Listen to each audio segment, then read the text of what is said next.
Hello, and welcome back to the ARKIES podcast. My name is Noah. And my name is Gav. And we're the Blanchard brothers, here with you to reveal our predictions for the upcoming Academy Awards. The 2022 Oscars, celebrating the year of 2021 in film. We recently gave you our top 10s of the year. Yes. Read what I have here on our official note card. Gavin has handed me the official, very official looking document. The Oscars 2022, don't fuck it up. Okay, we got Best Picked, Best Act. I just wanted to read the top, that they don't need to fuck it up. That's my theme for the Oscars this year. Don't fuck it up. Okay, I mean, isn't that your theme like every year for them? Specifically this year after the travesty that happened last year, yes. I mean, okay. Yeah. Okay. I didn't know which one you were referring to, because there could be multiples if you want to get into it. The biggest one of the night. I think, okay. Yeah. I don't think anything like that is going to happen. Hopefully not. This year. We'll see. Yeah. Your mane is looking quite luscious, by the way. I'm letting it grow. I'm not cutting it till I'm 35. Okay. Mm-hmm. How long is that? It's March now. 10 more months? No.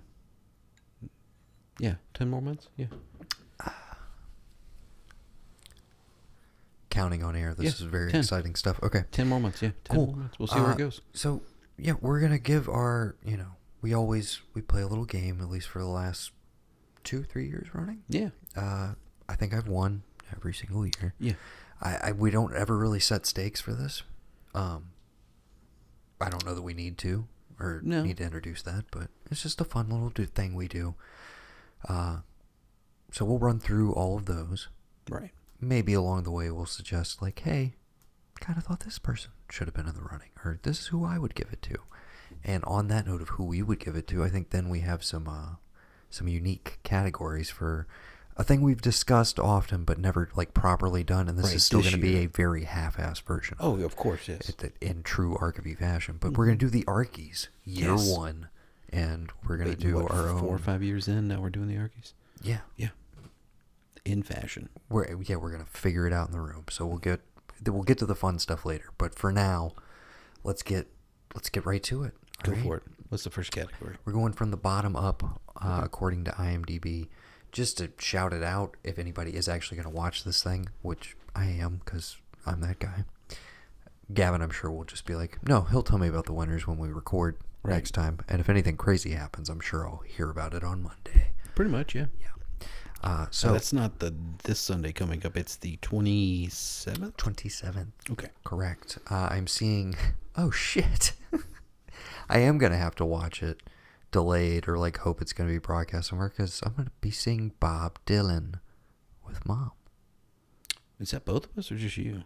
Are you coming? I thought I was. Is that that's a Sunday thing? It is a Sunday thing. Oh, shit. When I checked the date, it was the 27th, and I didn't even put it together that's Oscar Sunday, too. Yeah, she wanted us to do that together, and I think I was like, sure, I'll do it, and I'm over here just like, I don't, who cares? Well, I'll go. Better hope she doesn't listen to this, because she spent good money on those tickets, bro.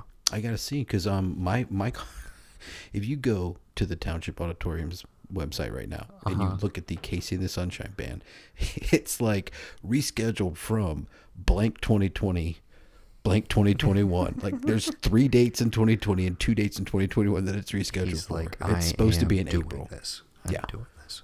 So okay. I can't wait for that. Just to shout it out, if you were to watch, the Gene Herschel Humanitarian Award is going to Danny Glover. Okay. Somebody who I don't think we've ever talked about on this pod, but huge part of our childhood. I don't think Glover's ever come up, but he can, you know why I can bring him up right now? You forget he's Greg Pratt's dad on ER. All right. Daddy didn't. Yeah, Charlie Pratt. Look forward to that. Oh yeah. And obviously Predator 2 is the pairing. Yeah. Or so many other options. Operation Demo Drop. Angels in the Outfield. Lethal Weapon. Yeah. Lots of other... What's the Bat one? 21. Bat 21. Dad loves that movie. No baseball in it. Yeah, I know. Not a drop of baseball. Okay. Also, people getting honorary awards. Samuel L. Jackson. Lifetime achievement. Should have had. So it says honorary award, which I guess is just lifetime achievement. But Elaine May is also getting one this year, and Liv Ullmann. So, okay. Okay, from the bottom up here, international feature. Mm-hmm. That's where we're kicking it off. Nominees are Drive My Car, Flee, Lunyana, A Yak in the Classroom, The Hand of God, and a movie that I watched just a few mere hours ago, The Worst Person in the World, the Norwegian entry from Joachim Trier. Incredible movie. Retroactively, I know we already locked our list. It's my number 3. Okay. Number 3 of last year. Incredible movie. I still have it rented on Prime. Highly recommend you watch it. You do have to do some reading, but you'll enjoy it. I think I'm allowed to like those. Personally, I would love to call an upset here, but I'm calling it for what again, we're picking what we think is going to win. We're playing smart. Mm-hmm. We're not picking favorites, even though that may come into play. With the head, at some not points. with the heart, yes. Yes. Drive My Car is my pick here. A movie that I thoroughly enjoyed, and everybody can watch on HBO Max right now. But on my personal rankings, Worst Person in the World. Absolutely knocked me out. Okay. Loved it, dude. I hope you enjoy. Please do check it out. Okay, moving right along. Oh, your pick. Excuse me. Drive My Car. Okay. That's where the smart money is. Okay. Live action short film. These are always a crapshoot. Oh my gosh. See, I actually end up giving you the easier thing to do. I know. I'm just writing it down. Yeah, I'm just like really struggling with some of the names. Excuse me. Ala Kachu, Take and Run. Okay. On My Mind. Please Hold. The Dress. And The Long Goodbye. I will note that The Long Goodbye stars Mr. Riz Ahmed. So I will give you that edge, and that's going to be my pick because it's the only person with only one of these with a recognizable actor in it that I'm aware of. So, Long Goodbye, that's live action short. Animated short film. I should mention, as of right now, all these categories are cut from the live broadcast. They're going to show you like a snippet of it, but it's not going to be presented in the normal way, and a lot of people were pissed off. A lot of technical categories, including the shorts and original score. Yeah. I don't know if that's going to change before the night up, but the idea was like, oh, we're going to shorten the broadcast by doing this, but they ended up just like pissing off a bunch of people. So, anyways, animated short film, we have Affairs of the Art, Beast, Box Ballet, or Box Ballet probably is where they're going with that. Mm-hmm. Not ballad. Yeah. Robin, and The Windshield Wiper. Since it is animated short film, do you want to take a look at these posters? Because that's usually what we go off of. So I will let you select first. And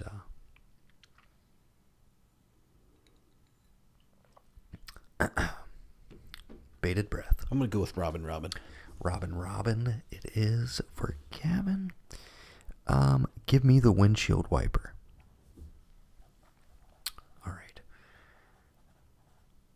All right, animated feature. 5 films that I have not seen. So here we go. Encanto, excuse me.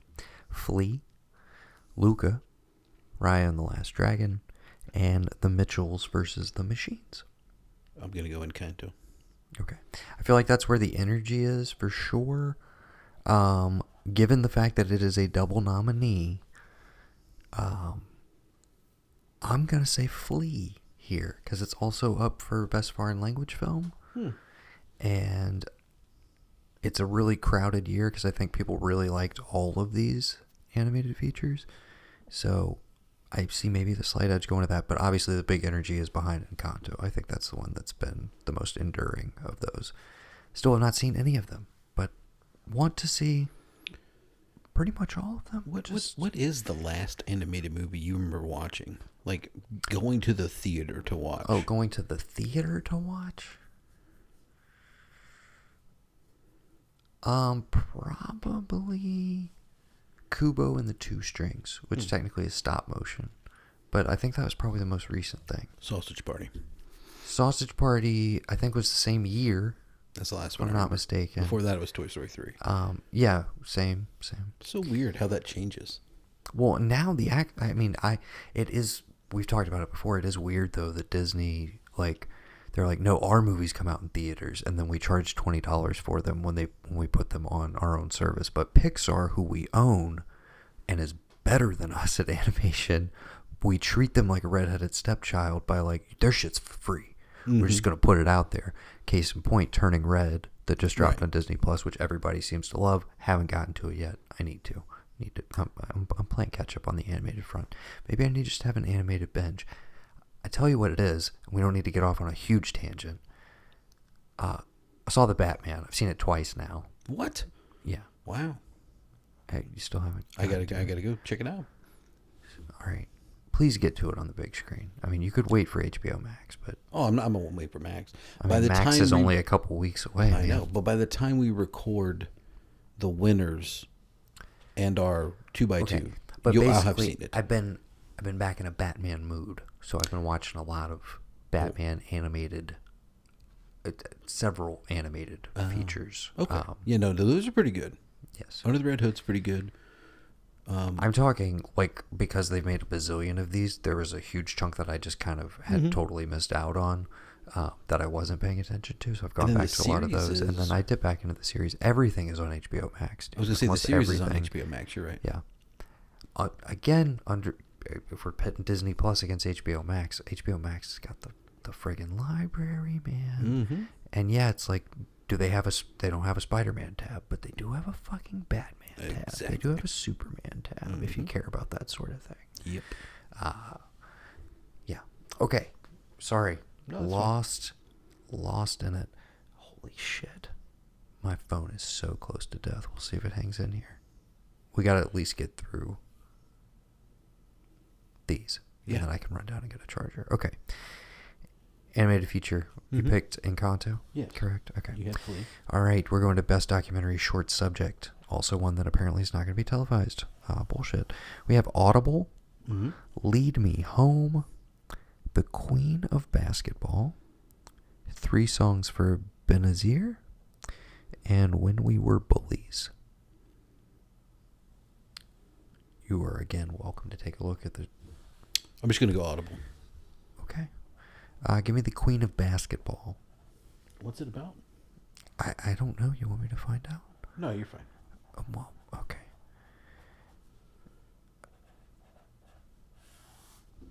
All right, so now we're going doc long, like regular length. Yes, we are.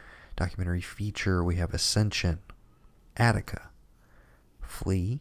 Fuck! It's a triple nominee. What? Flea is a triple nominee. I fucked up here. Yeah. Oh, no, I didn't.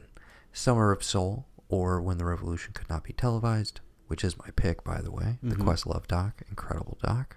Also the only one I've seen on this list. There is a movie also called Writing with Fire, nominated. But no, I'm going Summer of Soul. Me too. 100%.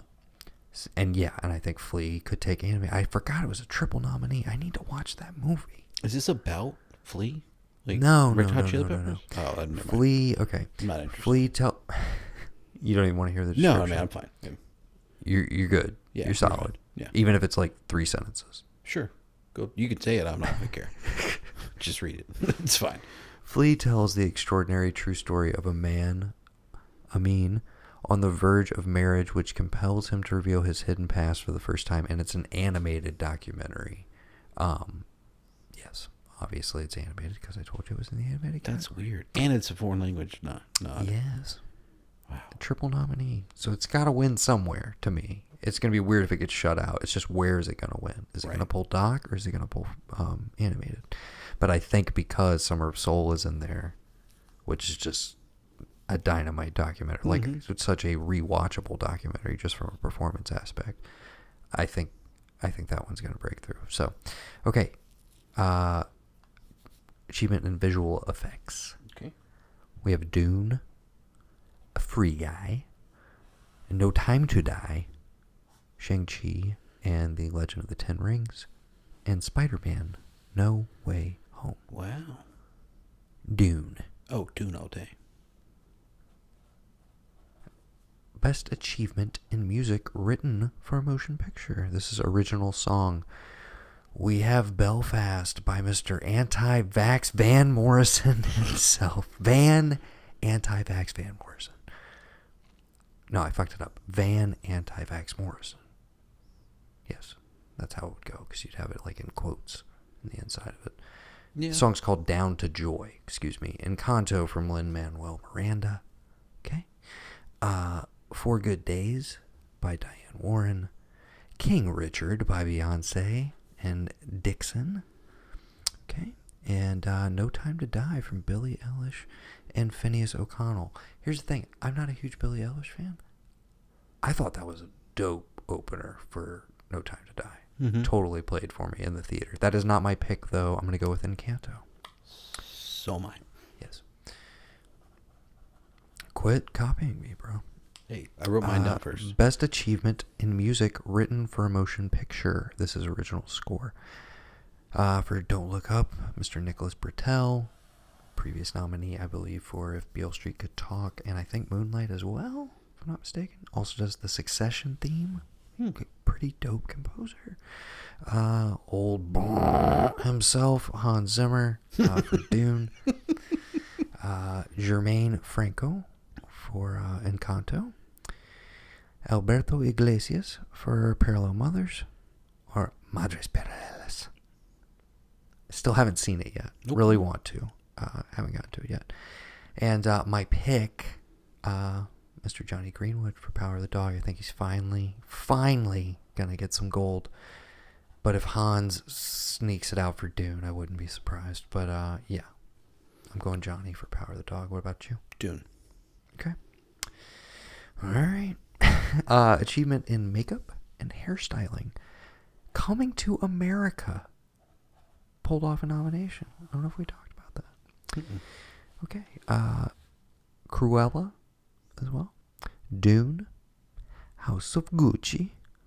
And The Eyes of Tammy Faye. Where are you going?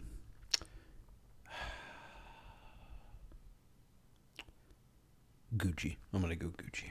You're gonna go Gucci. Just for Jared Leto's makeup alone. I'm gonna be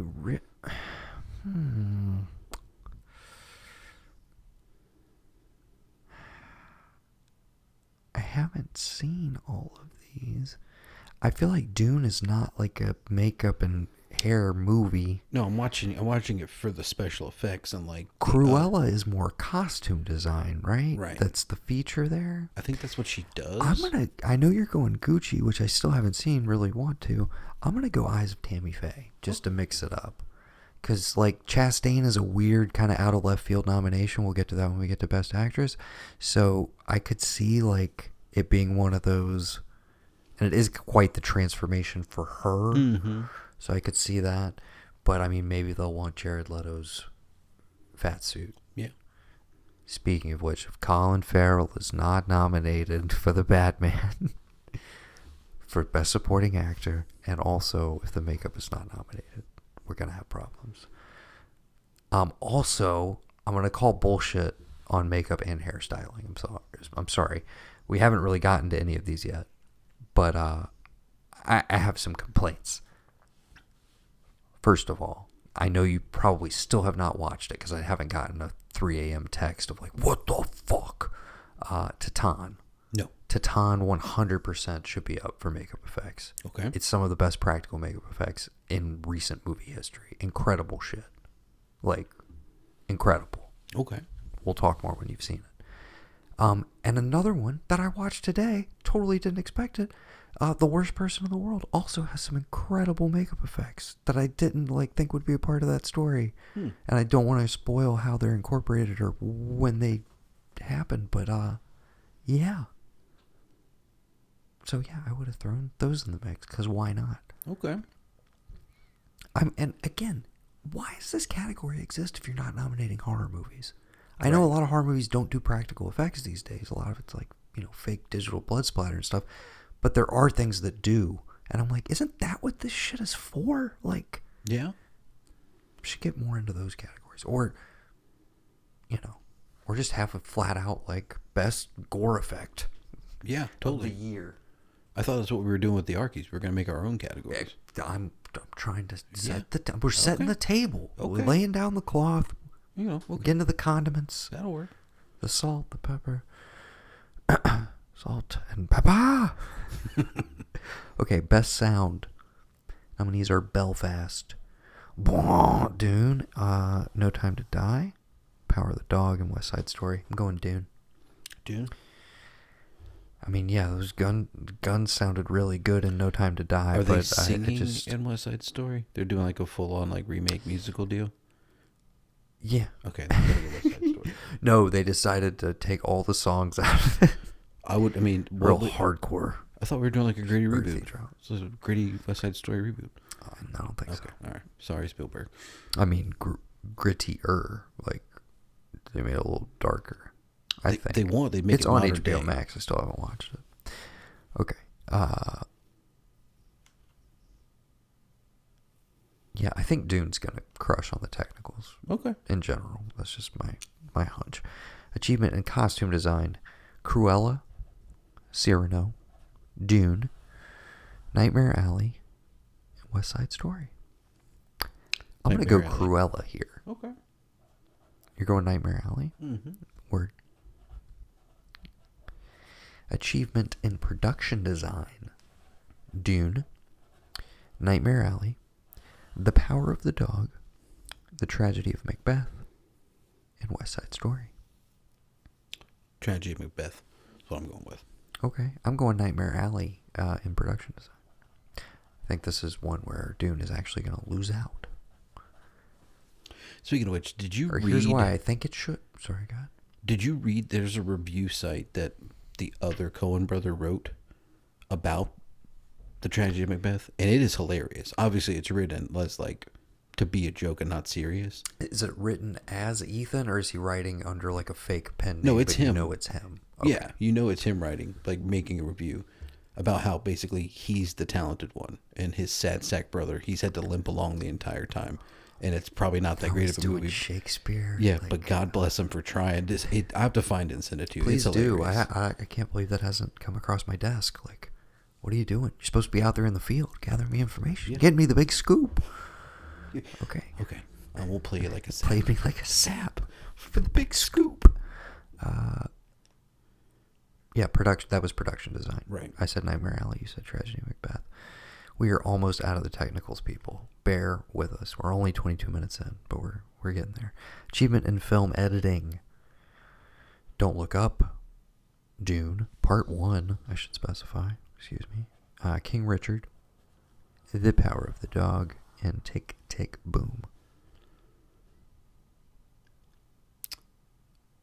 Don't Look Up. Okay.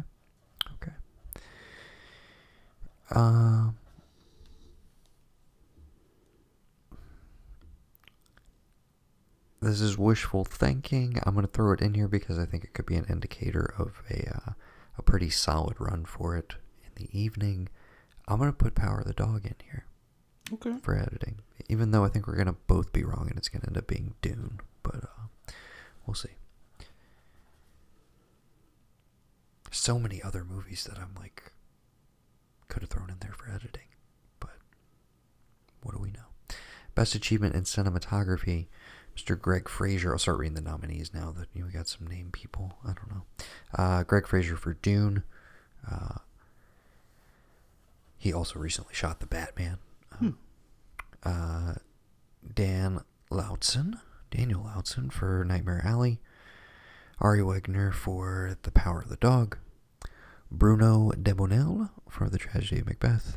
And old Janusz Kaminski, Old Faithful, for West Side Story.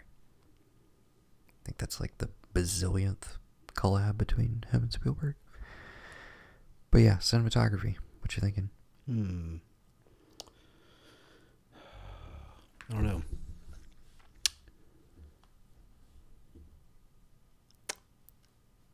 What are you going with? I'm going with Ari Wegner for Power of the Dog, because I think it's flat out the most gorgeous Netflix movie to ever be on the service. And I think that's saying something when you got movies like Roma and Ballad of Buster Scruggs and The Irishman and other things in the that mix. one you really liked Mank. about... Yeah, that one. I was when you've got those in the mix, and I immediately, I mean, on my fairly modest, like very old flat screen, I thought it looked incredible streaming, which is, for it to not look like a lot of other things that like seem to just blend into the service, where it's like a lot of their originals or stuff that they, have their money in or then buy out after the fact. Almost looks like it's put through a filter of like, this now looks like a Netflix thing. But anyways, yeah, where are you going? I'll go Power of the Dog. Okay. I think Tragedy Macbeth could sneak in here. Another Possibly, gorgeous movie, one of the most visually sumptuous, but I could say the same thing about Nightmare Alley. I could say the same thing about Dune. I haven't seen West Side Story, but I mean, I've seen plenty of Kaminsky movies, so like, I get it. This is cinematography, not editing, right? Yes. So we're encompassing what's in the frame, not how it's spliced together. Because that's the thing about Nightmare Alley is the constant movement in where it's going every time. I don't know if you would consider that a cinematography choice or if that's like an editing thing, because obviously it's the camera moving. There's a lot of dollies, like old school and like long, right, long shots in there. Same thing. And just so we don't have a lot of like, I'll put Nightmare Alley down there. Okay. Again, I think we're probably going to both be wrong, and it'll probably be Dune, but who knows? Adapted screenplay. Coda. Written by Sian Heder. Drive My Car from Ryosuke Hamaguchi and Takamasa Oi. Dune, John Spates, Denis Villeneuve, and Eric Roth. The Lost Daughter, written solo by Maggie Gyllenhaal. That is an adaptation of an Elena Ferrante novel. And The Power of the Dog, written by Miss Jane Campion, who also directed, written solo, and that was adapted from a novel as well. Should also point out Drive My Car came from a Haruki Murakami short story. And, of course, Dune is Dune. Ever heard of it? And then, I don't know why Coda isn't adapted. I know it's Child of Deaf Adults. I don't know if it's like a memoir that was then adapted, or I don't know what the story is with that one. We'll look into it. But yeah, what's your pick? Adapted screenplay.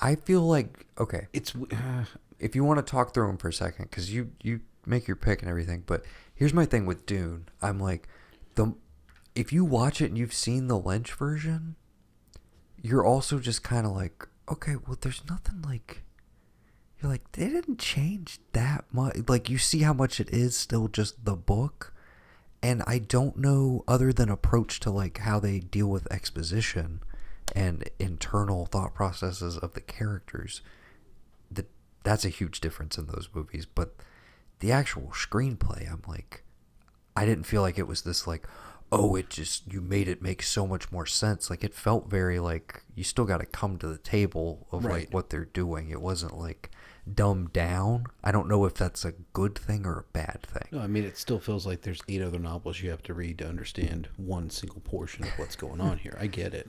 Yeah.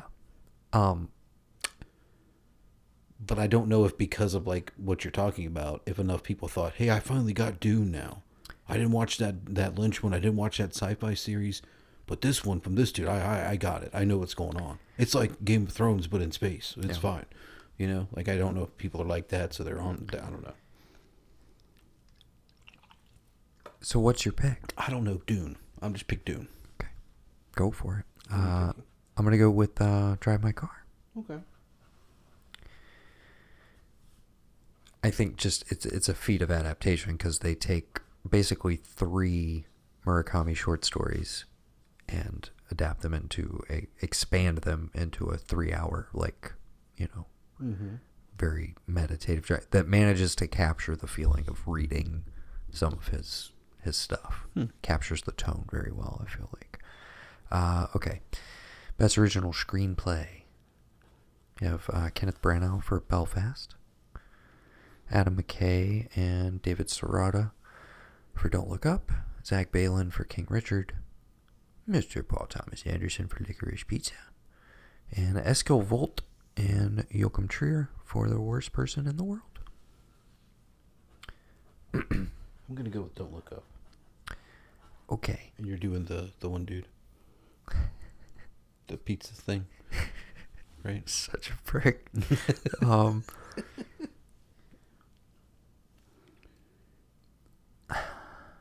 Or is it The Worst Person in the World? Here's the thing. I truly do think they're going to give it to PTA, but I would hold on.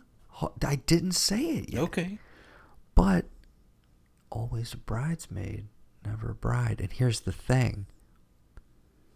Paul Thomas Anderson has a quote about The Worst Person in the World. He says, "The worst person in the world? The best movie in the world." He loved it. So I think he would be jazzed if it won. I think he's the type of dude who would vote for it over himself. Mm-hmm. Give me The Worst Person in the World. Taking a shot. Eskil Vogt. I can't do it. I'm not Norwegian. I'm sorry. That's fine. I'm so sorry.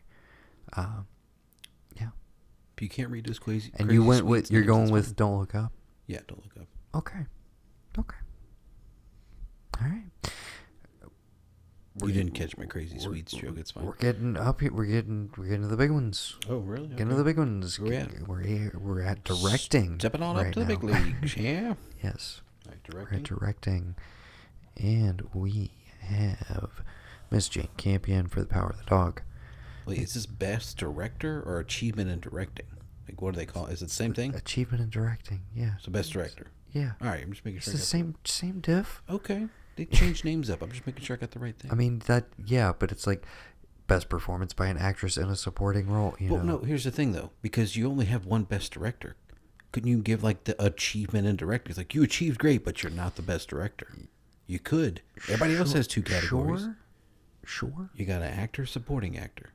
You got an actor, supporting actress. You know?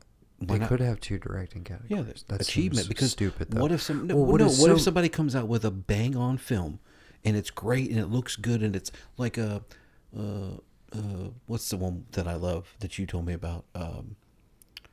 Possessor. Okay. Give that guy an Oscar for achievement in directing because it was great with what he got out of his actors and all that. But that's not an Oscar movie. Who's gonna, So it exposes like good new talent. Maybe like that's best, like newest, like hot debut film or something like that. If you want to say something like, if you don't want to be like, oh, achievement in directing and then best director, obviously if you get it, nominated for achievement in directing, you're not going to win best director. Like you wouldn't do two. I get that, but I feel like we're just talking semantics, bro. Like it's just. I'm just saying it could work. You give everybody else two categories. Why not let them have two categories?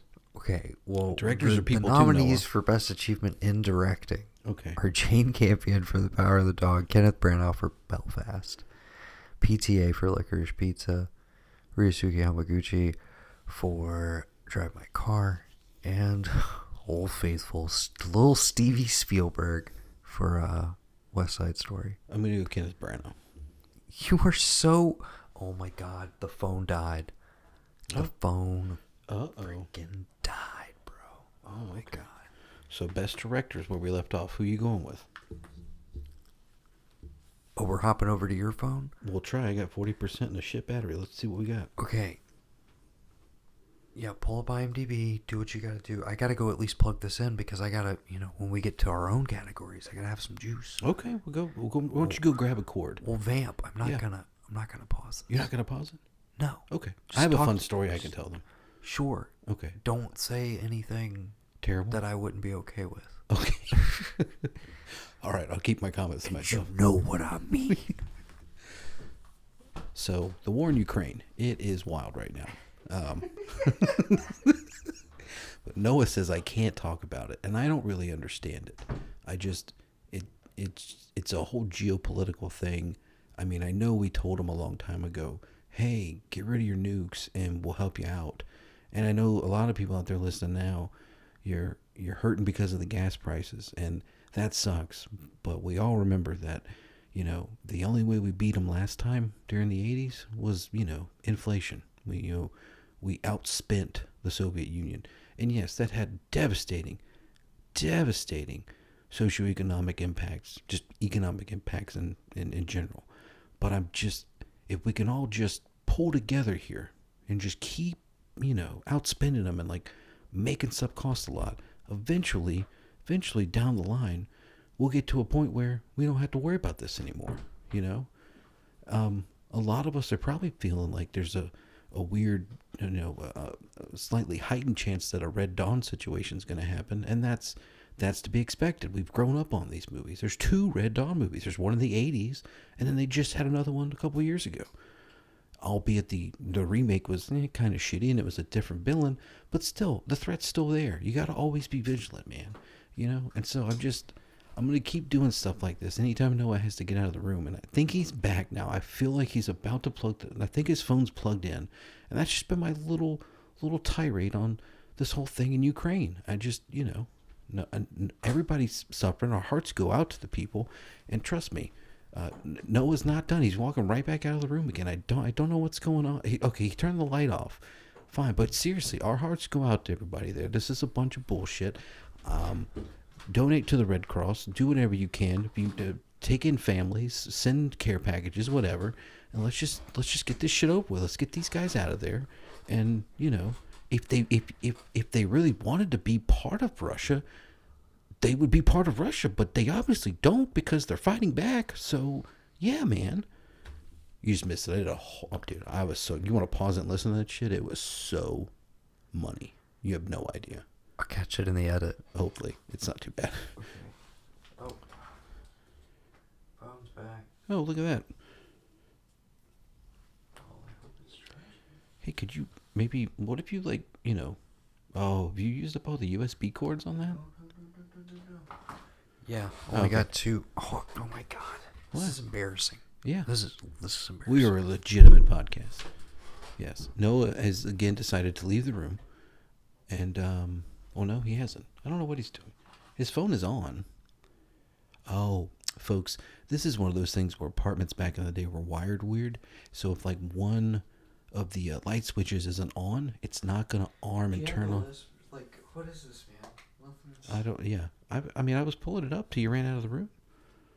I thought you were just gonna go run and handle all this, but yeah. So yeah, and apparently now Noah's phone is complete trash, just like mine. It's bricked. It's brick. Yeah. What's going on? $20 says you'll get to upgrade yours before I can. Oh my God. Keep I got to keep going. Okay. Nominees. I don't know how to explain how much I'm not going to edit this. All right, we were directing. Let's see. Actor, actress, supporting. Okay. No, right. we were in directing. No, we're in directing. I said Kenneth Branagh. What'd you say? I said you're crazy. I said the gods must be crazy. That's a dumb pick. You said Kenneth Branagh's a dumb pick. Why? Belfast is about his life. He doesn't have a shot in hell, dude. That's my guy. That's who I'm going with, man. When the chips are down. I love how into it, literally based on one interview you are. Like, you haven't even seen Belfast I've seen yet. Belfast. I thought you said you wanted to watch it. You hadn't watched it yet. I have watched it. So where's it rank? It wasn't in your top 10. I forgot it came out last year. How? Because I listened to the interview this year. Okay. Yeah. I forgot it was like a 2021 deal. I've never seen Belfast. No, I'm just going straight. I know you haven't. Stop trying to lie to our listeners. I haven't seen any of these movies except for Power of the Dog, and I'm not just gonna go with that one because it's the one I've seen. I mean, come on, man. We're betting the safe game, not the ones we want. Which is probably why you shouldn't pick Kenneth Branagh. Who you going with? Chain campaign for the Power of the Dog. I think it's her year. Okay. Even though she's coming dangerously close to like messing with the goodwill. But anyways. Okay, well then I'm gonna pull a fast one, and I'm gonna go Paul Thomas Anderson for Licorice Pizza.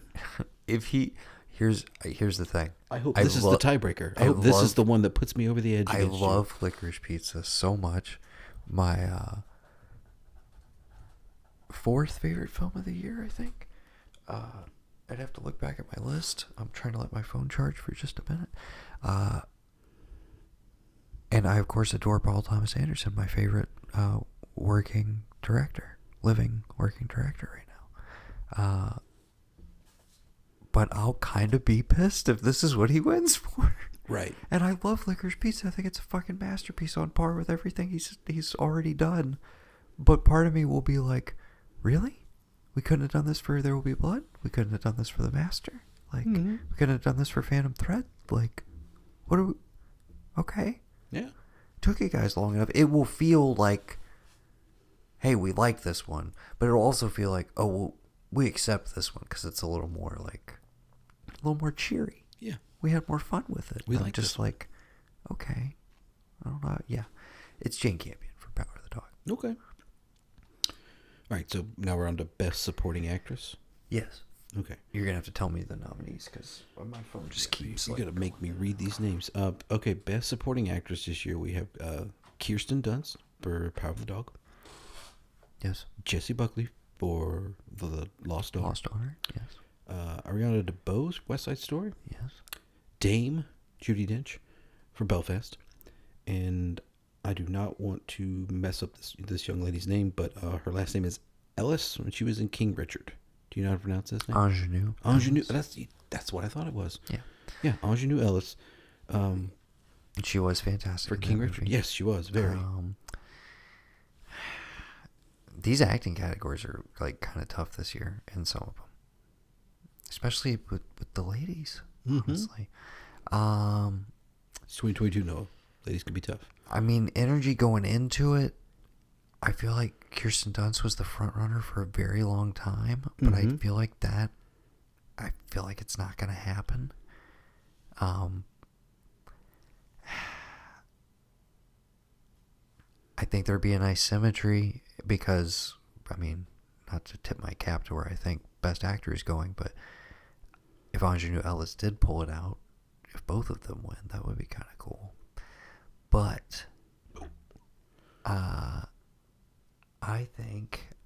See, this is why I like IMDb. It tells you how many times they've been nominated, how many years. So, like, Judi Dench has had 7 nominations, 1 previous win, and this is her only nomination this year. I like that about IMDb. It's very cool of them. Everybody else is the first time? Okay, excuse me. I'm going to go with Ariana DeBose. Having yet to see, I guess I should say, West Side Story. Is she Maria? Yeah, so I feel like there would be some symmetry to, like, winning for that role, you know. Because it's Rita Moreno, right? Is that right? Yeah, maybe. And I think she's in this new one as, like, Maria's mother or something. I don't know, man. But why wouldn't she be the Best Actress? That's what I don't understand. Or maybe I'm mistaken, and this is not Maria, and maybe Maria is up for Best Actor. I don't know, dude. Maybe I just made a big mistake. Maybe. But that's where I'm going. Who Anita is her name.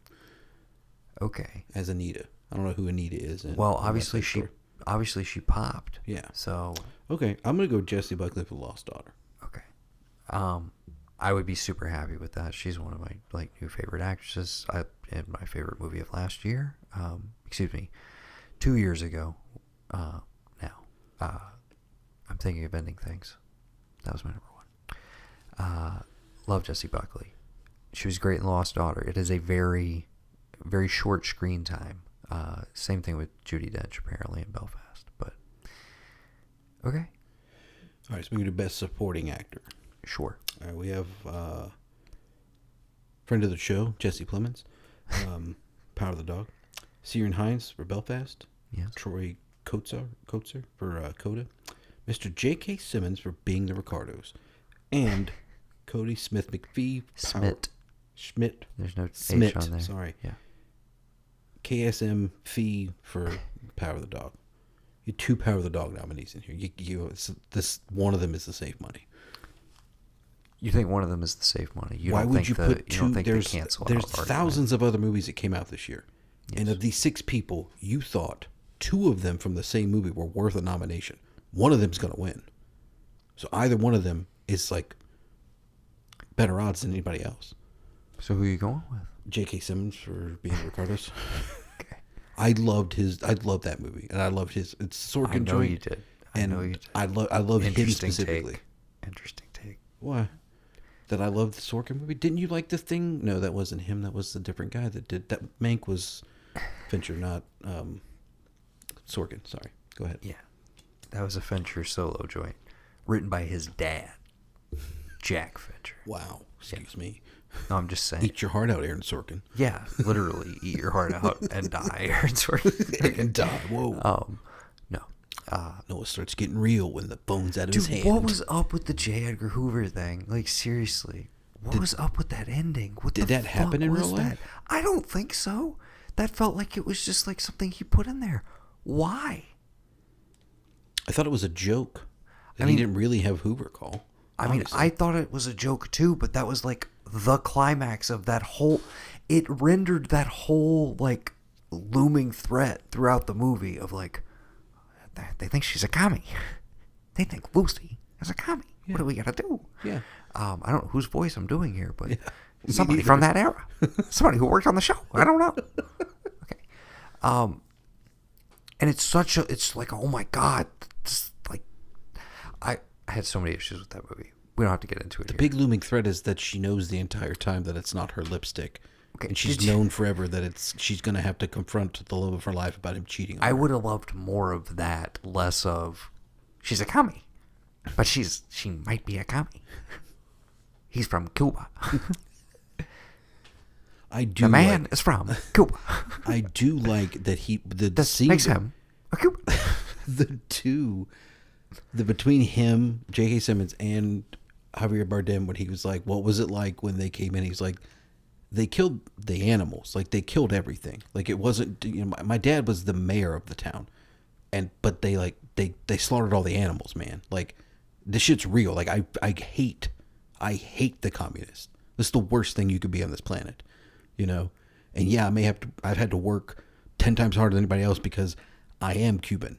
And that's the first thing they're going to think. But I'm here because I fucking hate communists. And I still got to deal with their bullshit here. That was probably my favorite scene in the movie. Any conversation J.K. Simmons has with him or, what is her name? Nicole Kidman. I'm like, golden. If we're just playing smart odds. Yeah. The man has already won a supporting actor Oscar for an absolutely iconic, transcendent performance. So why would you give him a second one for doing something he could do in his sleep? I'm sorry. Like, he was great in it. In the baseline great level that J.K. Simmons always is. You know what I mean? Right. Anyways, I'm going Troy Kotzer from Coda. Okay. Even though my personal pick would be Cody Smith-McPhee. I think he's incredible in Power of the Dog. And especially on a rewatch. Whoa, baby, that performance, like, goes through the roof. Okay. More so than it does maybe Land on the first time. So you're going with Troy Kotzer? Yes. He's won a lot of the precursors, and I think it's probably going to be Coda's lone chance at some recognition, and that seems like where it's going to come from. Okay. All right. Best Actress. Did you have any, we haven't mentioned this, but did you have any Best Supporting Actresses or Best Supporting Actors that you would have liked to have seen up there that you felt like were kind of overlooked? Not off the top of my head. I had this whole thing, dude. I was like ready to make this whole list. I was going to write out all this stuff, extra categories, nominees for those categories. And my boss told me at like 11 o'clock, oh, you have training at 1 today, right? So I had to drive to my apartment, get some clothes to change into, drive back over to Sumter in the rain, spend all day in there, not being able to be in a computer where I could think this thing out. And got off work, got some dinner, and drove down here. So I couldn't tell you off the top of my head now. Gotcha. Weird pick because I've talked about it on our prior episodes. because it's kind of almost a straight ensemble. It's weird where you would like who's lead and who's supporting. So maybe they would only do like a sole supporting nomination. But Martha Plimpton in Mass is absolutely incredible. That was maybe my favorite. You could deem it supporting, even though she's one of the leads, I would say. But that's a weird like cusp type performance. Supporting actor, same thing. Reed Birney in that movie, who's the dad on the other side of that conversation. But I would have liked to have seen both of them recognized. I felt like those were the two standouts, even though everybody in that cast is incredible.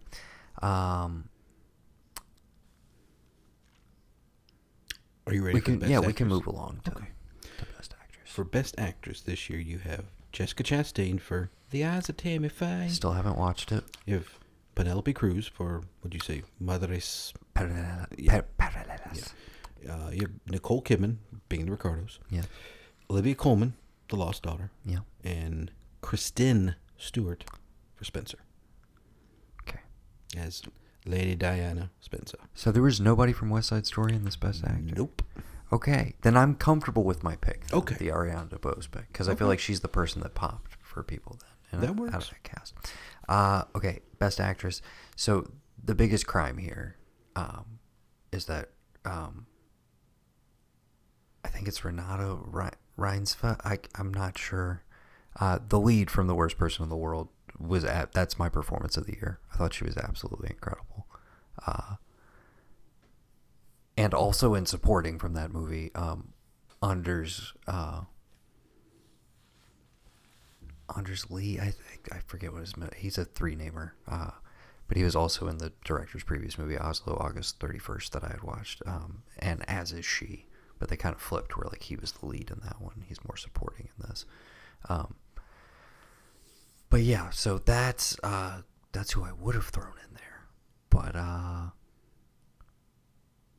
with our option, I don't know. Part of me is like, do they just go Olivia Colman again? Because I could see it happening. What you in for already? The Favorite. Fairly recently, but like they love Olivia Colman, man. Nominated her for The Father as well last year. Mm-hmm. Yeah, she's racking. Is her only nomination this year? What's that? This is her only nomination this year.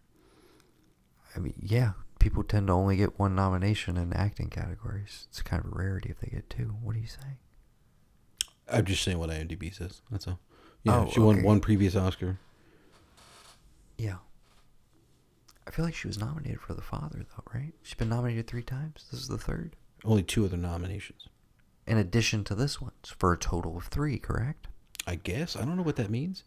I don't know what their numbers mean. I'm just telling you what IMDb says. I'm going to go for one of the 2 non-winners just because I like that. So who are you picking? If I had to pick, I don't know. I've not seen Eyes of Tammy Faye or Spencer, but I think Spencer's available now, so I'm probably going to watch that before anything else. I'll go with Kristen Stewart for Spencer. I'll go with Jessica Chastain for The Eyes of Tammy Faye. There we go. And we'll see what happens. What a weird category this year, honestly. Yeah. Tough one to pick. Because you got a lot of people who have already won, i.e. Nicole Kidman and Olivia Colman. Mm-hmm. And again, that's a case where I'm like, and Penelope Cruz has already won as well. But she won for supporting, I believe, for Vicky Cristina Barcelona. So, excuse me, Vicky Cristina Barcelona. So she would need, not that she would need, excuse me, she would still maybe enjoy having a Best Actress as opposed to supporting. So, who knows? Maybe it's Penelope Cruz, dude. That's a weird one. I feel like that's the toughest one to predict this year. Best Actor? Yes. And just to put you in your smug ass remark in check, it says Will Smith has 2 Oscar nominations this year, by the way. So I'm just nominated as a producer. Doesn't matter. 2 Oscar nominations. Okay. I got you. Yeah. Okay. Yeah, actors can only have 1, sure. But they could be other things, Noah. They're people too. They can be multifaceted. They could be producers. They could be editors. If you're Robert Rodriguez, you can do everything. Wouldn't that be cool if, like, you won for acting in a movie that you also edited your own performance? Right. Because you're an editor as well. I don't even know if that exists, but, like, that would be... Yeah. That'd be crazy. I mean, some of these short films and foreign language films, that probably happens. They just don't have acting categories for them. True. Okay. Best actor. Best actor. I'll go bottom to the top in terms of this list. Okay. Javier Bardem, being the Ricardos. Not a chance in hell. Yeah. Go ahead. Andrew Garfield, Tick, Tick, Boom. Not happening. Just nice to be there. Had a great year. Mm-hmm. Denzel Washington, Tragedy of Macbeth. No fucking way. Will Smith, King Richard. 110,000% yes. Go ahead. And Benedict Cumberbatch, Power of the Dog. Not his year. Yeah. Will Smith, that's what Will Smith all the way. If it doesn't happen, this will be... I mean, you alluded to it earlier, but like, it would not be a Chadwick Boseman sort of situation because Will Smith is still here. He can still make more movies. But it's his year. The energy's behind him. I feel like people will be genuinely pissed off if he does not win. My second pick behind here would be Cumberbatch if I was going with somebody else. But my best actor of the year is fucking Simon Rex in Red Rocket. Yeah. Like 100%. I thought that was by far the best acting performance by a male that I saw this year. I would have to agree. So. All right. Well, we agreed on that one. Yeah, no, That's definitely. good. That would be our ARKIE winner, I guess, if we had to pick a best actor. Yeah. Okay. Best picture. Yep. Final one. Best Picture 2022. And the nominees are... wake me when you get through the length of this list. God. Drive Me Car, Don't Look Up, Belfast, The Power of the Dog, King Richard, Nightmare Alley, Licorice Pizza, West Side Story, Coda, and Dune. The spice must flow. Okay. What are you going with? Show your card. Oh, excuse me. Also would have liked to have seen a Oscar Isaac Best Actor nominee for Card Counter. And fucking Nicolas Cage for Pig. What are we talking about here? Yeah, that would have been good. Put the two of them in. You know Simon what? Rex for I'm Red going to go out on a Rocket. limb. Put Timothée Chalamet in for Dune. Do it. Sure. You could have had a complete alt 5, still kept Will Smith in here, still had Will Smith win, and everybody'd still be happy, but like you could have thrown some other people in the mix. And you could have put anybody from Dune in the supporting category as well. For guys. If you don't want to have two from the same movie. I would guess, maybe Oscar Isaac. I don't know if he has enough screen time, and maybe if they somehow wanted to, like, we really want to bring Jason Momoa into the fold of Oscar nominees. He would, like, he's not about that, no. Oh, I'm sure he would love it if he was nominated. He would probably, yeah. Bautista's going to get there first. Oh, of course, yes. Okay. So what are you going with? Why he wasn't nominated for Army of the Dead, I don't know. What are you going with? Your precious Belfast? Nightmare Alley is what screams at me, but I really love Don't Look Up. Like, I just, as a whole, as a movie in general, not relying on another movie that came before it as an original thing, I really like Don't Look Up, but fucking Hollywood loves itself, and it loves when you, like, go back to the past or you talk about it. They don't like when you dance and sing about it because they give it to Moonlight, which they should have.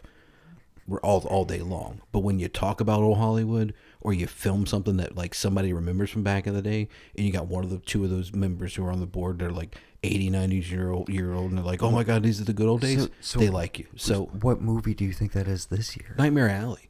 You think Nightmare Alley is the throwback? It's the one Hollywood loves about itself. I mean, I could see a world in which that would happen, except for two things. Shape of Water just won. Like, again, in the grand scheme of things, it just won, even though it was a couple of years ago. And that one, I feel like, was like kind of a makeup for Pan's Labyrinth not winning Best Foreign Language. And was oddly, like, weirdly accepted because it was maybe a little bit sweeter than some of his prior movies. Nightmare Alley is bleak as fuck, dude. And it's one of those movies that you leave not on a, like, oh, wow, I love the movies. You're just like, right.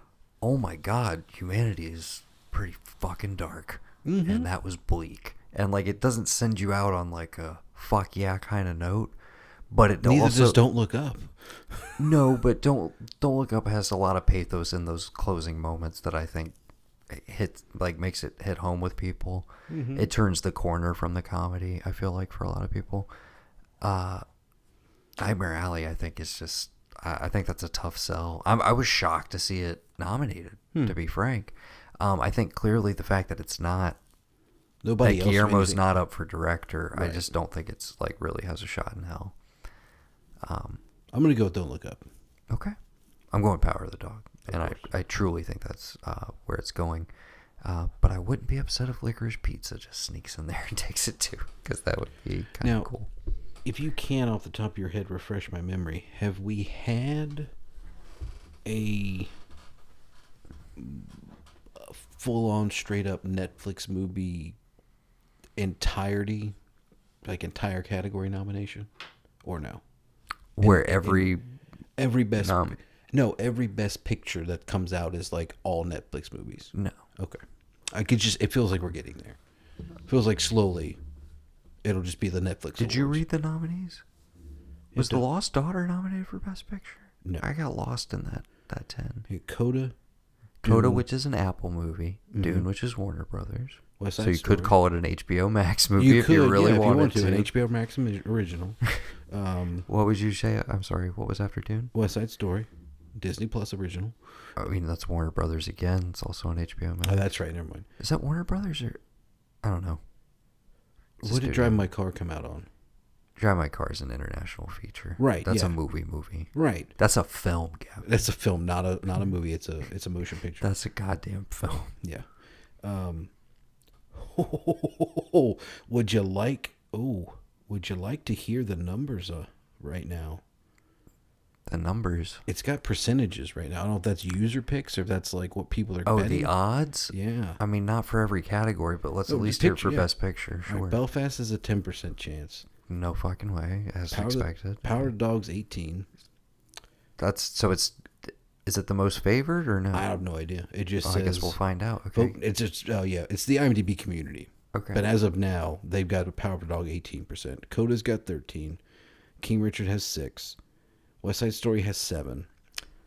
Drive My Car has 9. Nightmare Alley is 6. Licorice Pizza is 9. Don't Look Up is 6%.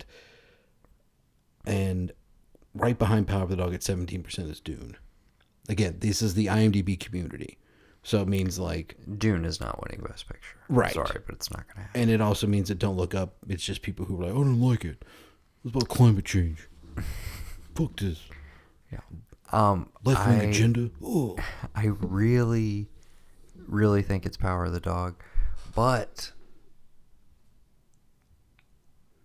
I don't know, dude. I would love for this new, there's more and more young people in the Academy. Mm-hmm. The nominees are getting progressively more and more interesting.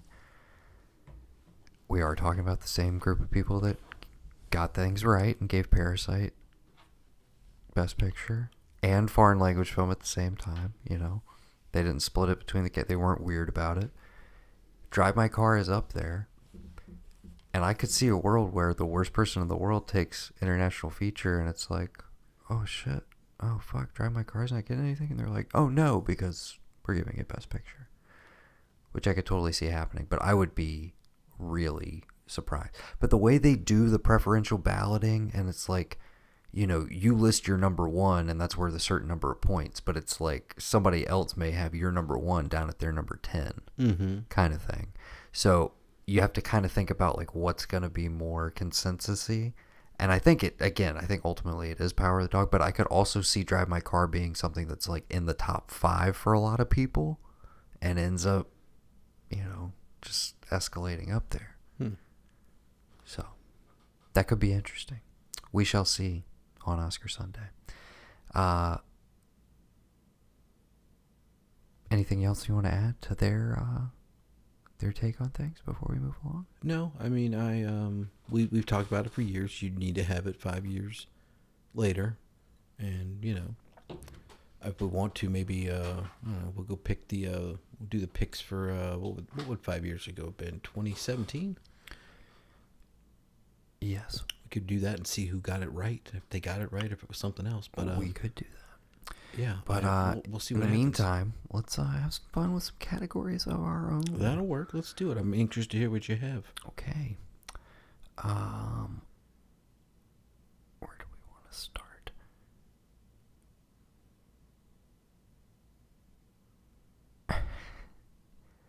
Okay. My first category. Okay. The best dick on the table moment of 2021. Now, Okay. this is a broad spectrum. Right. This can apply to a lot of different things. This could be a performance moment. This could be a scene. This could be the movie overall. And apologize. I apologize in advance for the fact that it's so gendered, but I don't know. Hey, I could put it's 2022. Girls can put their dick on the table. It's perfectly fine. Okay. I don't know if that was like really progressive or like the worst possible thing to say. What? Girls can put their dicks on the table too. If they want. You're damn straight. Okay. As my nominees, feel free to add anything If I can think of any while you're nominating.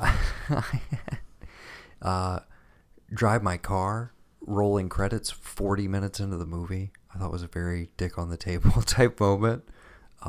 It's a 3-hour movie. The credits don't start until 40 minutes in. That was pretty cool. I said the meta montage in Matrix Resurrections when they're like basically announced like, oh, this is what this movie is. Like, sorry for any of you that were expecting something else, but this is what we're doing. So that was very. The chef dress down in Pig. You're just like nodding at these, no comment. I'm trying to think of other ones. I wouldn't have put Drive My Car on there just because I'm Again, trying to go with things that aren't nominated for real Oscars. Good point. Okay, so the chef dressed down in Pig. Yes. You know what I'm talking about. Of course, it's kind of one of the highlight scenes in there. I said the entirety of Bo Burnham's Inside. Just the fact that it's written, directed, produced, performed, shot, everything. I said the third act of Malignant. Yeah. Yeah. Okay. I got Could we have Dig on the Table also be like substitute like most batshit moment? It could be whatever you want it to Okay. be. Because there's, Just what comes to mind when you hear that? Or like a moment when you were like totally in on a movie where it's just like, oh shit, and then this happened. Like, Oh, well, if that's the case, then it would be when Dig on the Table moment is basically going to be... I got one. What? I got another one. Go for it. The first real fight in Godzilla versus Kong.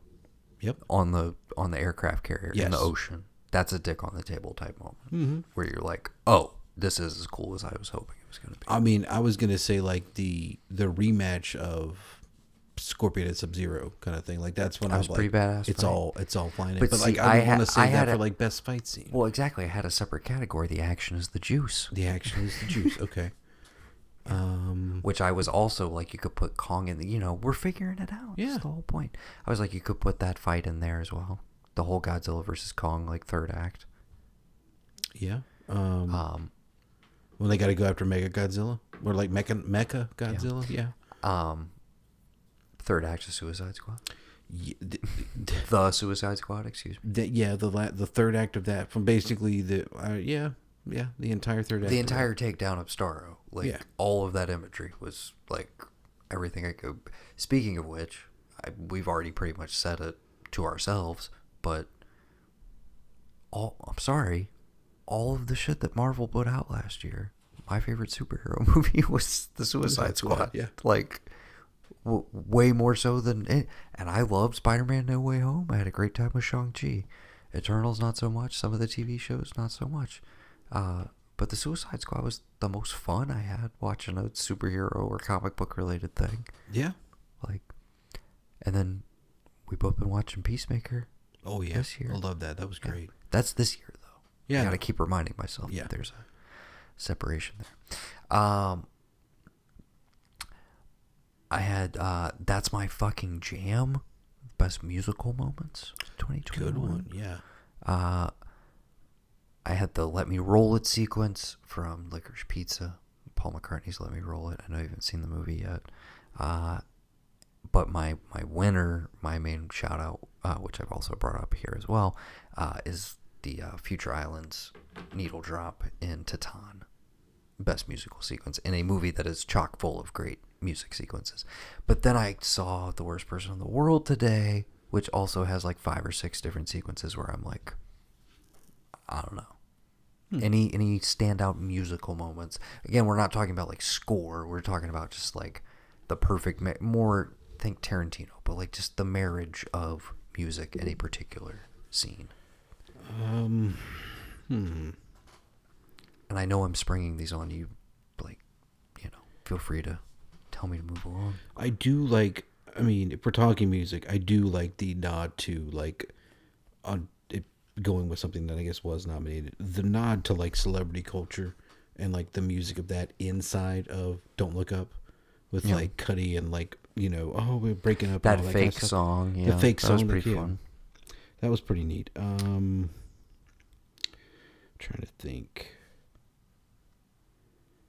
Because I'm like, okay, we talked about, really good one. There's a fight scene with Rasputin in The King's Man. Okay. That was pretty good. With the music that they came out with. It's the 1812 Overture. Okay. Really, really old song. Like it was written in 1812, I think. Maybe after that. Who knows? Red Rocket, of course, has a memorable use of Bye Bye Bye throughout. It's kind of the mantra of that movie. Annette was my favorite musical of the year. I didn't see a lot of the musicals this year, but I did love Annette with music by Sparks, of course. Any other moments that leapt to mind?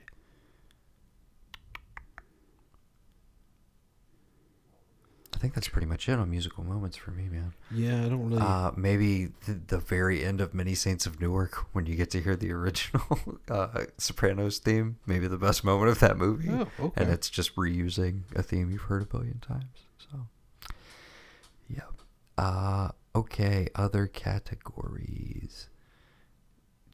Did you have any here, or you said you kind of got derailed? I got derailed a little bit. I would say I was thinking like best fight. You failed the assignment. Okay. Yeah. So what I get for waiting until the last minute. This one has a Soul nominee and winner. This is the My Money's on Leto award. Yes. This goes to the worst or most outrageous performance given by an Academy Award winner in a film in the given year. And it, in fact, goes to Jared Leto for The House of Gucci. He's won it 2 years running now. And I will also remind you that The Little Things also came out in 2021? No, because he was nominated for an Oscar for it. Right. So because 2020. Right, because is that right? 2021 was that weird thing where they were like, these movies that came out in 2020. They had the extended window. That's right. Yeah. So it was last year. Yes. But it was up for last year's Oscars. In the same way that Judas and the Black Messiah was. Right. Do we want to have a worst category? Instead of best picture, let's do worst picture? We're not the Razzies, but if you want to shout out something that like really didn't work for you, I suppose. I mean, I can give you my bottom of the barrel from this year. We didn't really ever talk about that. But maybe before we go full on negative and close this thing out,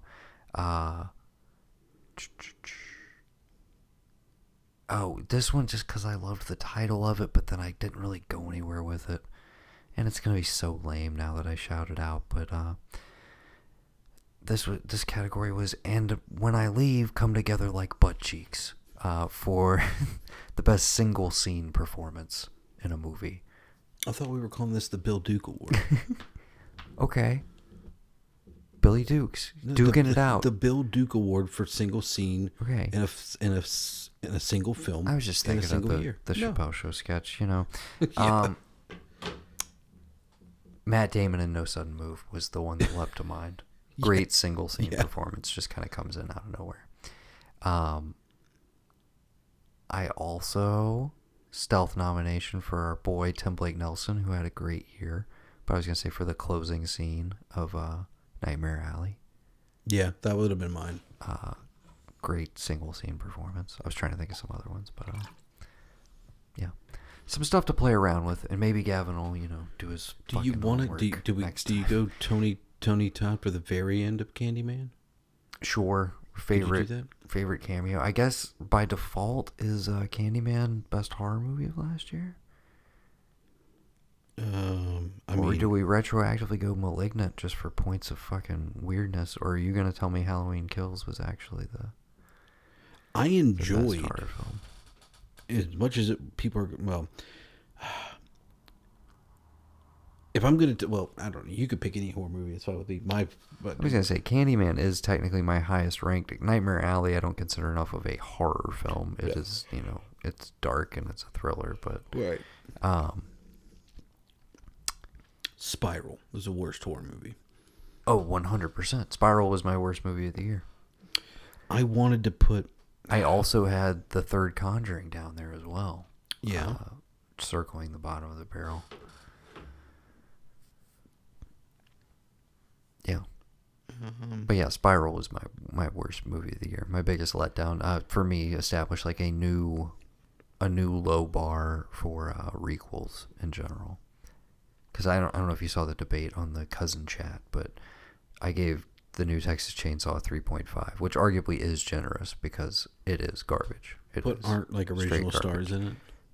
No. I thought they had like original people from the first one that were back for this. No.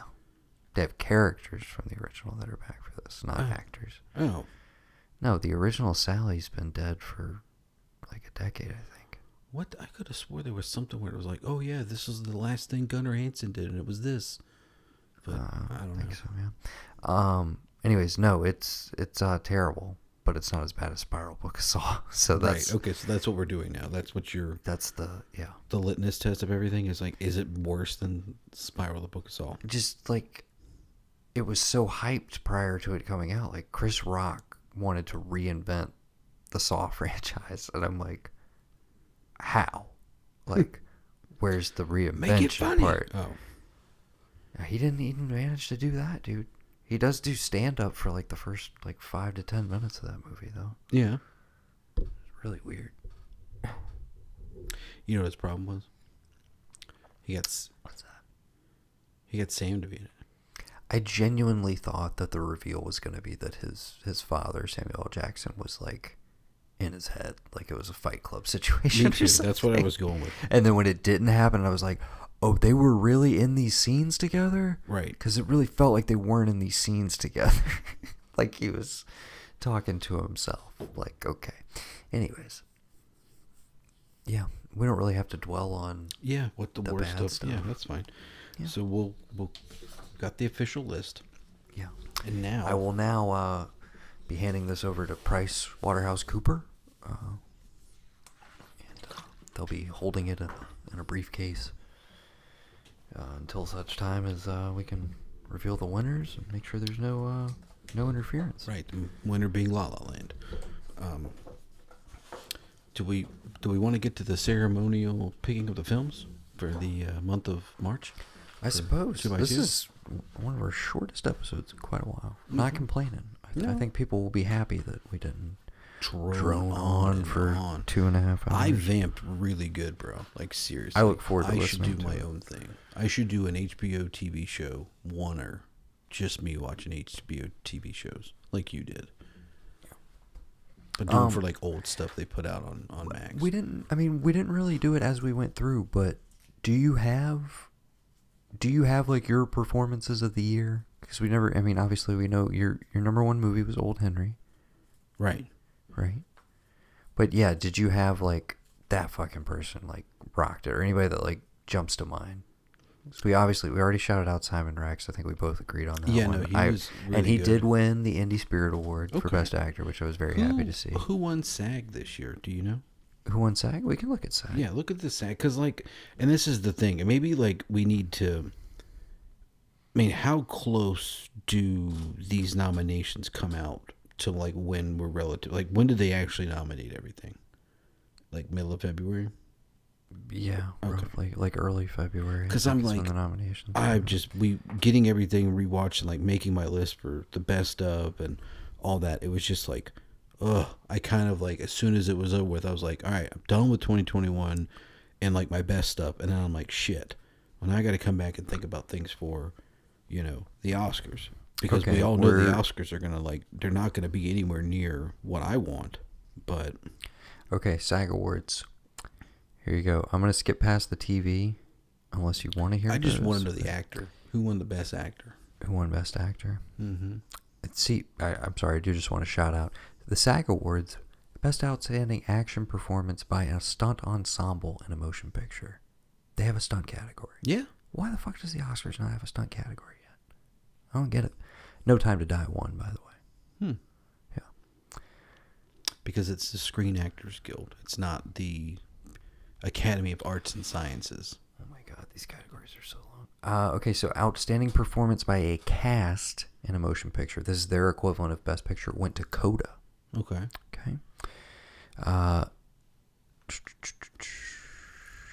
Sorry, I gotta skip past the TV. Performance by an actress in a leading role went to Jessica Chastain for The Eyes of Tammy Faye. Jennifer Hudson was also nominated at the SAGs. Lady Gaga was nominated for House of Gucci. And Nicole Kidman and Olivia Colman, who did make it to the Oscar consideration. Supporting female, Ariana DeBose won. I'm feeling really good about my picks now. I have not looked at these. Katrina Balfe for Belfast, Cate Blanchett for Nightmare Alley, Kirsten Dunst, and Ruth Negga for Passing. Were These also nominated. all people won? I just want to know the winners. No, those were who were nominated I don't against care about them. that. I just want to know who they decided was the I'm best. just telling you who else was in the consideration so you could compare it to the Oscars. But you probably forgot who those people were already. Yeah, you're right. Okay. Sorry, still scanning past TV. Will Smith took Best Actor. That's what. Okay, then we're right on the money. And Troy Kotsur took Best Supporting. There you go. Yeah. But see, they did much better with Supporting Actor, if you ask me. Ben Affleck for The Tender Bar, I would have put him up for Last Duel, actually. Agreed. Bradley Cooper for Licorice Pizza, really surprised that was not an Academy poll as well. Also could have seen him up for Best Actor for Nightmare Alley. I think his best performance, personally. I was wondering about that because it was like he wasn't, the movie itself wasn't there, but also he wasn't. And I don't know if like everybody's just like, well, A Star is Born. We gotta wait a little bit before we get this guy anything. You know what I mean? Yeah. Because even, I don't know if he won anything for that, but like people still talk about like he's great, like he does all this other stuff, and so that was my thing of like, okay, well he's not nominated for an actor, which I love the performance. But there's some other like kind of obvious ones that do seem like they were overlooked, like in just where you would assume, basically. Mm-hmm. But like DiCaprio not being up for Don't Look Up, even though he was nominated at the BAFTAs, for instance. Right. Like it's just there's a big enough pool of movies this year, which I think is a huge. I think we were coming off of a weird year. I feel like 2021 was pretty great overall, and I gotta say, with what I've just with what I've seen so far from 2022, I'm seeing a lot of good stuff, man.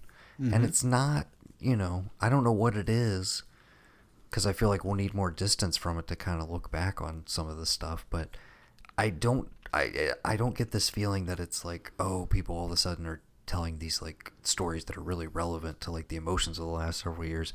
It's more just like I feel like a lot of people have had more time to like stuff that was shot or like was conceived or reworked and then started shooting like as the pandemic was lifting, becoming manageable. Yes, that's a good way to put it. I think that stuff is just, it had a little bit more time to ruminate, maybe. Mm-hmm. And so, yeah, a lot of this, I'm having a great time at the movies so far this year. I hope that streak continues. Same. When I see Ty West's new horror film tomorrow, actually. X. Nice. Hoping it's as good as Scream 2022. That's all. And not as bad as Texas Chainsaw. Yes, that was this year as well. Yeah. Yeah.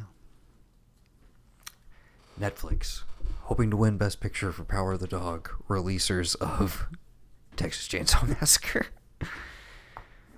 We do it all. We do it all. Yeah. So are you stalling because you don't have a pick, or do you like? Well, here was my thought. I mean, we're gonna do this for April. What? Yeah. Why would we do this for April? The 2x2 will be for April. We already did one for March. Yes. What was that for? What? I thought the last 2x2 we did was for February. But it came out in March because we had to wait till the last second, remember? We didn't have to. You weren't able to record until the last second. Well, we released it when we released it. Mm-hmm. Okay? For the month of February. Correct. Because the first month. Okay, so now you're saying we're playing catch up. No, we're in the same month. It's March. Yeah, but March is like almost over, bro. Right, but like the Oscars are the 27th. Yes. If you're not doing anything the 28th, we come back, we discuss the Oscars, we talk our pick for 2x2 that we're going to give right now. So that's the question. Should they be Oscar winners of some kind? Either something that won a performance Oscar or won Best Picture? That's Do better. we want to go with an Oscar theme? Or did you just have something in mind and I will feed off of what you... Baseball? Because there is no baseball. Doesn't start till May. No, right? Baseball should be going on, but they've been fucking arguing about money. They just decided, and it's not going to start recently. until April now. Okay. So shouldn't we just wait till April? No, it's because we normally would have something now for baseball in this month. Okay. But we're not going to get it. Okay. Best baseball movie, like our pick a baseball movie. We go back and forth. Didn't we do this recently? I feel like we did. That's why I'm having trouble with it, because I was going to say I want you to watch Mr. Baseball. I feel like we just put it to a vote. We did like put a it user to a vote. Did we do a baseball episode? We did sports movies. Football we did, I know. Or did we do great sports movies? I can't remember. I think we did football for like November, and when that was coming back, I don't think we did baseball. Okay. I went looking back through my Instagram, which led me to believe, you know what we should do? We should keep a log of what we pick. That is not like on the website. That's our own personal thing. So we don't have to like go back and look all the time. Did we ever talk about this? Oh, our 2x2s? Yeah. I mean, I know those. Okay. I'm not worried about picking those again. We're only in season 3. Oh, okay. Then we haven't talked about baseball for 2x2? I don't think so. You just said you knew. Ninjas, maybe? Ninjas November? Is that what we did? Yeah, and I think we're conflating it all because we're like, we talked about 3 ninjas and they played baseball. But we haven't done any baseball movies. We haven't. But we did put it to a vote at some point. The vote was for football. I really thought we had baseball in there too. It was just football. Okay. Because it really doesn't matter at this point. That's what you want to do is baseball. Because right after that, I actually watched Any Given Sunday, and I was like, huh, yeah, really good. Yeah. Yeah. So... Is that what you want to do? Yeah, I figured Any Given baseball. Sunday? It'd be fun. Yeah, Any Given Sunday, yes. Okay. We're both going to watch that again, and we'll talk about it. It's a 1x1 retro rerun. Deconstruction. Of Any Given Sunday. Noah, what is Willie Beeman really trying to say in that song? Willie Beeman. Baseball? That's what you want to do? Baseball. Okay. What do you want to do? I mean, I just told you I was going to tell you to watch Mr. Baseball. Oh, okay. But where can I watch Mr. Baseball? No idea. I haven't looked. That's very helpful to all of our listeners. That's your pick? I mean, it would be. It combines everything I love. Tom Selleck, Japan, and baseball. I haven't picked up a ball to throw in years, but yeah, sure. What are you thinking? What are you spot, man? I mean, if you had a better idea, by all means. I truly didn't. It's on Hulu. I truly didn't. Mr. Baseball was on Hulu? Yes. Word. Yeah. Okay. Mr. Baseball. We could say a baseball movie that does not have Kevin Costner in it. Yeah. But I haven't watched For Love of the Game in a long time, and I've never seen Bull Durham, so who knows? And everybody says, like, oh, he's the best in Bull Durham. I don't know. Are you trying to pull some obscure baseball movie out of nowhere? No, I'm just wondering if I have to... I would have to break the 10-year rule, right? For what? Moneyball? No. Because if you haven't seen it...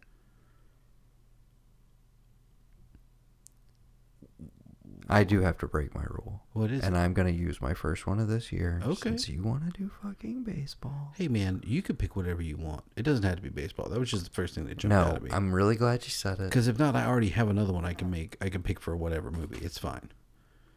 No. Okay, what is it? Good. What am I watching? Everybody Wants Some. You haven't seen it. Thought I Everybody Wants Some. It's kind of the unofficial sequel to Dazed and Confused from Richard Linklater. Okay. And it's about a bunch of college baseball players. Yeah, okay, I know what you're talking about, yeah. Did you see it? No, I remember seeing trailer Okay, well, for it. there's a particular gentleman in here that you're going to be really glad that you rewatched it for. Okay. Okay. All right. All right, Mr. Baseball and Everybody Wants Some. Everybody wants some of Mr. Baseball. Bam! Look Done at that. and done. All right. We All right. figured it out. Yeah. And we did an hour and a half episodes. Go us.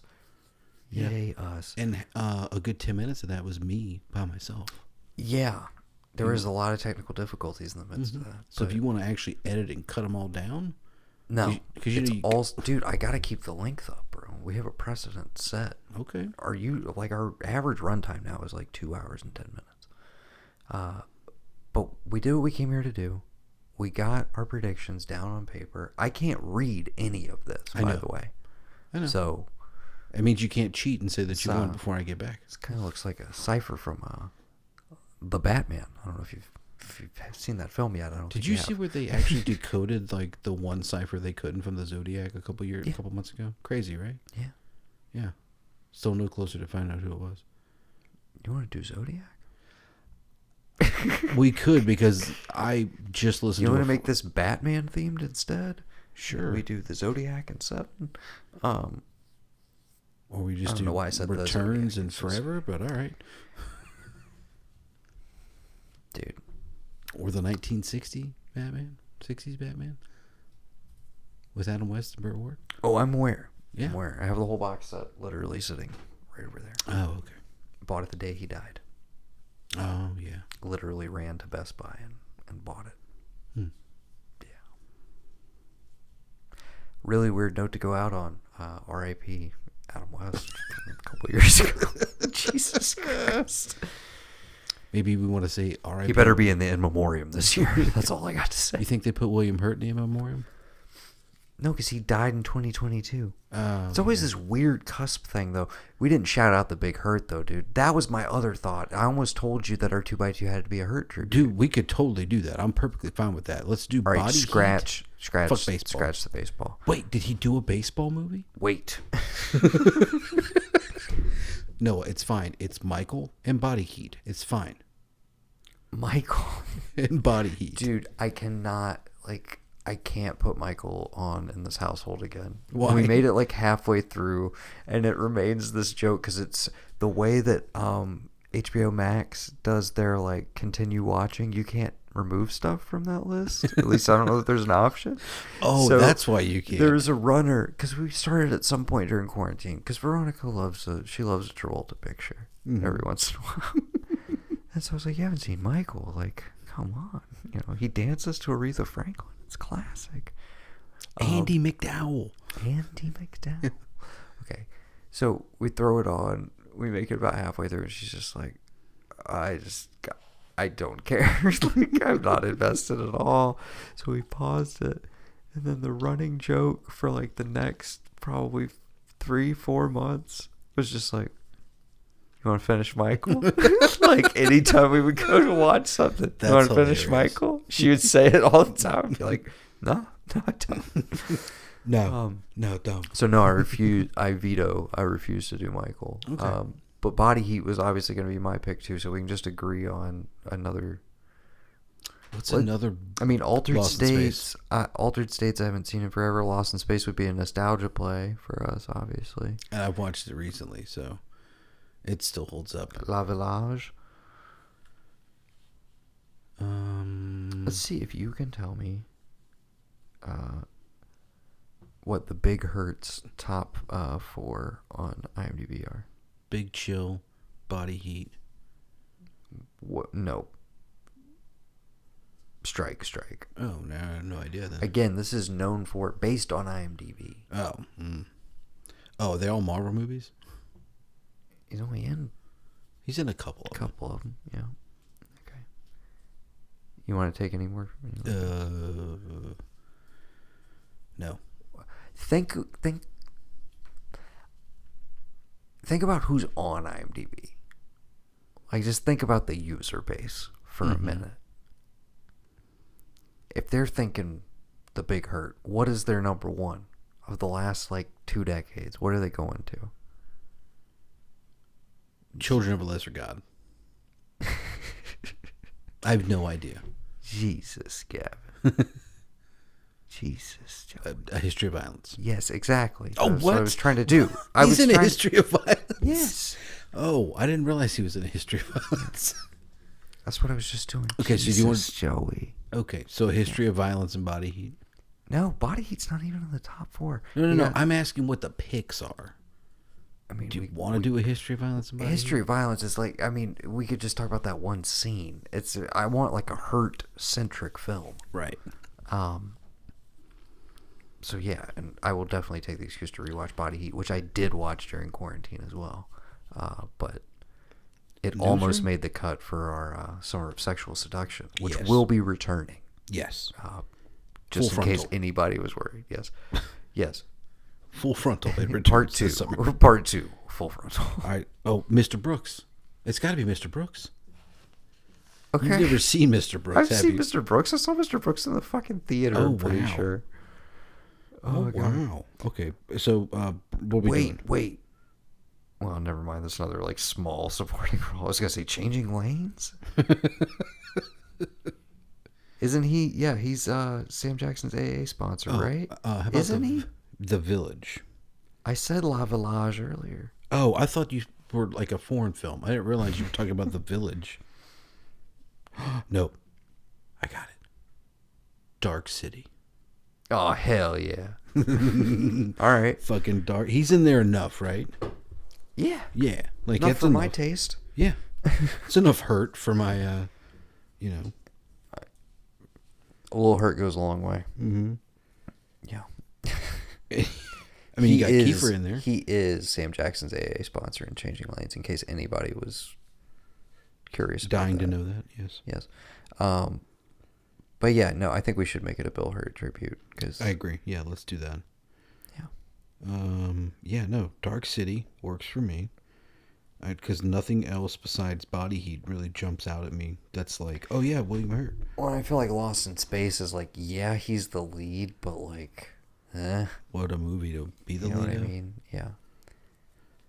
I mean, honestly, bro, it was going to be Body Heat and Michael. Those first few things I said. Because anytime I think of him, Body Heat is in there, but it's Michael. It's just him. I remember watching that in theaters in Japan. You know the big one, though, that I've never seen, and you probably haven't either? What's and that? Maybe it would be fun for both of us to watch? What? Is Broadcast News. Oh, I've seen that. I've never seen Broadcast News. It's, yeah. I mean, but that's Because you got what's-his-face. That's an iconic Hurt performance, though, right? Right. Whoa. You're telling me Dark City isn't? I mean, for me it is. I love fucking Dark City. Me too. Let's do it. And it'll be something that that's the thing. Everybody knows Broadcast News. Nobody who knows? You say that, but Broadcast News is one of those that I know it. I know the cover. I know who's in it. Never seen it. But maybe that's just me. Yeah. Oh, music by Bill Conti. Okay. Did he just do every movie in the 80s? Is that what happened? Yeah. He was the Hans Zimmer of his day. That makes sense. Directed by James L. Brooks. I'm just saying, Body Heat is a classic. Yes. And everyone probably knows Body Heat more than Broadcast News. But, yeah, and our generation probably knows Lost in Space, but what a movie. Ooh, if I can find it. Why not do Dark City? Because it's great, and maybe people don't know he was in it. I have another, one that I haven't explored in forever, though. Hold on a second. Okay. I am You anxious. can watch it on Fandor. Did you ever see The King? The King. Early, 2005 indie movie. can't say that Gael I have. Garcia Bernal Cannot say that I have. with William Hurt. I mean, it's a pretty big role, but what a heavy movie. And that's hard for people to find, I guess. I do want to track that down. It doesn't even show up on the Google list of movies that I have. Yeah, there's a lot of things called The King. No, like of his movies. It's not of listed course. in the top. Yes, but to me, it's a great late period. It's the same year as History of Violence, and I feel like it got overlooked. But yeah. Okay. I'm happy with those. Dark City, you get to see his power as a supporting player, and then Body Heat is just like, I don't know, dude. Just, I don't know, one of the most like.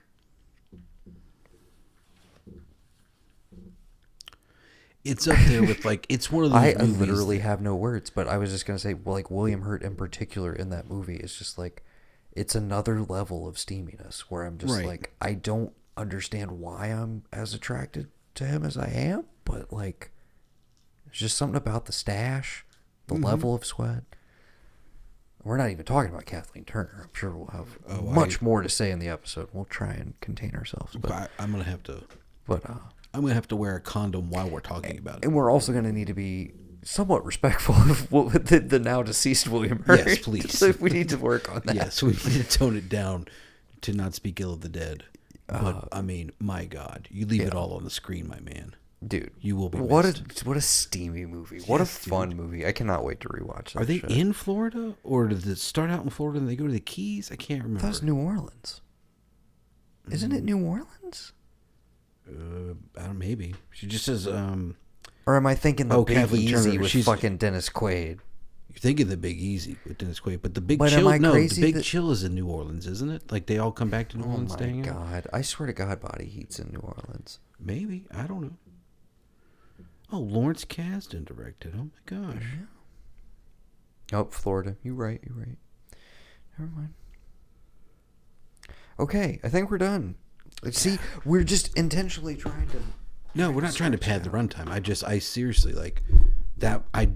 We that's had to right, get because, there. We had to talk because through I baseball wanted, to get. To I get to wanted, I wanted Body Heat on the Florida movie thing, but we cut it it's out. Also been a contender, like I said, for the Summer of Sexual Seduction. So Yeah. we'll fit it in here. Right. And that leaves us other Florida movies. Have you still not watched Zola? No. All right. I need to watch Zola.